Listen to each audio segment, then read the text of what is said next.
If you get your morals from the Bible, then sorry, but that's a red flag to me. This is part 2 of my response to this video. Check out this video if you want to see my first. The Bible is so old. It's thousands of years old. We have evolved so much as a species. We have so much more information. We know so much more than we did back then. So are you taking that into account when you interpret the Bible? So there are 2 responses to this objection that I would like to bring up. The first is, as an interpreter, the answer is yes, but not only yes, you have to. You have to be aware of the historical context if you want to do proper biblical interpretation and rigorous exegesis. Many biblical scholars, for example, have noted that in the ancient Near Eastern context, the world was understood to be flat. Ancient Israelite society believed this as well and thought that there was a dome over the earth and all of these other things. However, these same scholars would say that we need to take into account divine accommodation, which is basically God accommodating us in our understandings of things as he's also revealing things to us. So God speaking Hebrew to a Jew would be divine accommodation,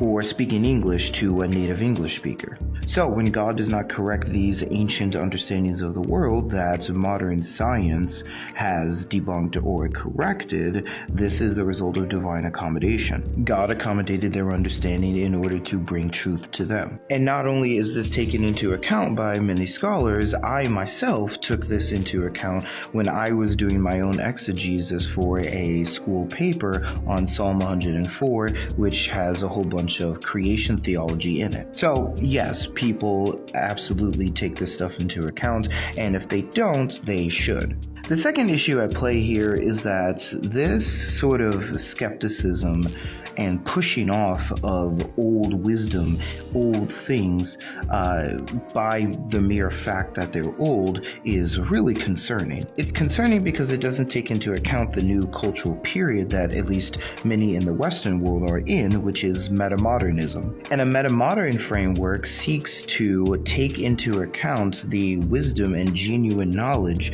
of the past cultural historical periods of the world, while also taking in the criticisms of them and then pushing forward in a new direction. Now, that approach is much more sophisticated, enriching, and humble than the approach that just says, oh, this book is so old, we're so much better now. Because quite frankly, regardless of how old the book gets, many of what the book says is still incredibly relevant. People will always need to have it repeated to them that they need to love their neighbor. People always need to have it repeated to them that they shouldn't oppress other people, and many other theological, ethical, etc. teachings that we find in the text. So a more complex engagement that would be cool to see would be a sort of meta-modern engagement with the text, where if you wanted to dismiss some of these ideas and have good reasons for doing so, you could, while also incorporating and integrating some of the ideas from the biblical text and then pushing forward past them. That would be a higher level of complicated thinking, and reflective of a humble approach and a approach that is more culturally in tune today. That said, you guys let me know what you think in the comments down below, and make sure you follow me for more content like this.